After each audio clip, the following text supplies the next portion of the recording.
સુરતના cyber crime police સ્ટેશનના ગુસ્સીટોકના ગુના અને ગોધરા ડિવિઝન સાયબર ક્રાઇમના ગુનામાં નાસ્તા ફરતા બે આરોપીઓને ચોકબજાર પોલીસે પકડ્યા છે. આરોપી પાસેથી ₹3.8 લાખના મુદ્દામાલ સહિત પૈસા ગણવાનું machine, POS machine, laptop, wifi router, IP camera, stamp અને એસબીઆઈ બેંકની ચેકબુક જપ્ત કરવામાં આવી છે. નાયબ પોલીસ અધિક કમિશનર ઝોન 3 અને પોલીસ ઇન્સ્પેક્ટર એનજી ચૌધરીના માર્ગદર્શન હેઠળ નાસ્તા ફરતા આરોપીઓને પકડવા માટે ખાસ ડ્રાઈવ ચલાવવામાં આવી હતી. આ કાર્યવાહીમાં પીએસઆઈ એસઆઈ મકરમાળ રાણી અને તેમની ટીમ સક્રિય હતી. સંયુક્ત બાતમીના આધારે ઝોન 3ની એલસીબી ટીમ અને ચોકબજાર પોલીસે કતારગામ ઉદયનગર વિભાગ 1 સ્થિત સિદ્ધિવિનાયક એપાર્ટમેન્ટના ફ્લેટ નંબર 501 પર રેડ કરીને આરોપીઓની ધરપકડ કરી. પોલીસ પૂછતાછ દરમિયાન આરોપી નિખિલ મકવાણાએ કબૂલાત કરી હતી કે સાયબર ક્રાઇમના મુખ્ય સૂત્રધાર મિલન દરજી સાથે સંપર્કમાં હતો. તે લોકોને લોભ લાલચ આપીને બેંક એકાઉન્ટ ખોલાવતો અને તેની કીટ મેળવી મુખ્ય આરોપી મિલન અને અજય ઇટાલિયાની કમિશનર પર આપતો હતો. બીજા આરોપી પ્રતિક મકવાણાએ પણ લોન એજન્ટ તરીકેનું કામ કરતા મિલન દરજી સાથે સંપર્કમાં રહીને સમાન પદ્ધતિથી બેંક એકાઉન્ટની કીટો આપતો હોવાની કબૂલાત કરી હતી. આ પહેલા અજય ઇટાલિયા પણ આ જ ગુનાના સંદર્ભમાં પકડાઈ ચૂક્યો છે અને આરોપી નિખિલ પર ગોધરા ડિવિઝન પોલીસ સ્ટેશનમાં પણ સાયબર ક્રાઇમની ફરિયાદ દાખલ થઈ છે. પોલીસ આરોપીઓની વધુ પૂછતાછ કરી રહી છે.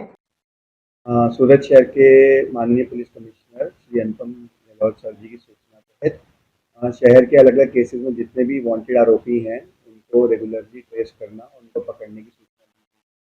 इसी अभियान के अंतर्गत हमें ये पता लगा कि चौक पुलिस स्टेशन विस्तार में सूरत साइबर क्राइम पुलिस स्टेशन के 2 आरोपी की मूवमेंट चल रही है।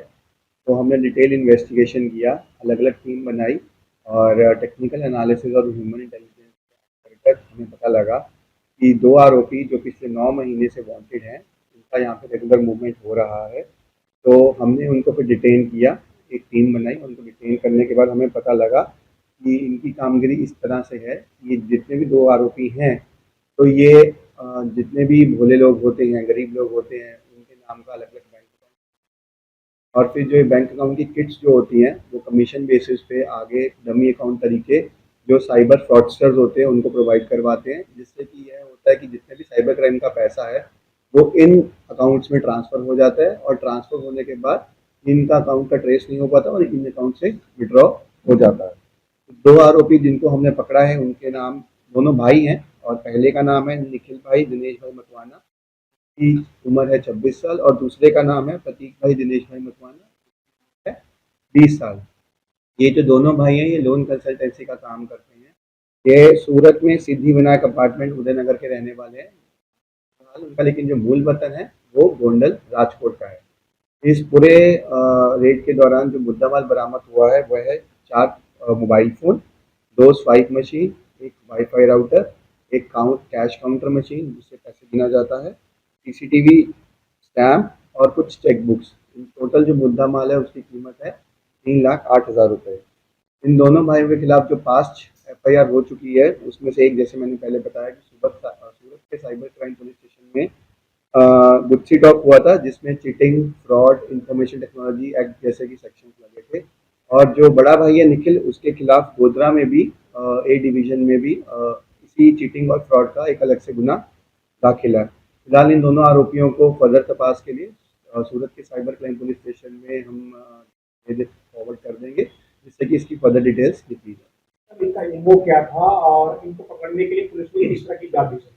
इनका एमओ जैसे मैंने बताया यही रहता है कि ये अलग अलग नए अकाउंट्स बनाते हैं जिनका आइडेंटिटी ट्रेस करना बहुत मुश्किल होता है। जैसे कोई गरीब हो, कोई रूरल विस्तार से, पिछड़े इलाके से हो, उनके आईडीज़ ये लेते हैं और नए अकाउंट्स बनवाते हैं। जो नए अकाउंट बनवाने के बाद इनके पास जो किट आती है वो जो लार्जर ग्रुप साइबर क्राइम करते हैं उनको प्रोवाइड करवाते हैं कमीशन बेसिस पे।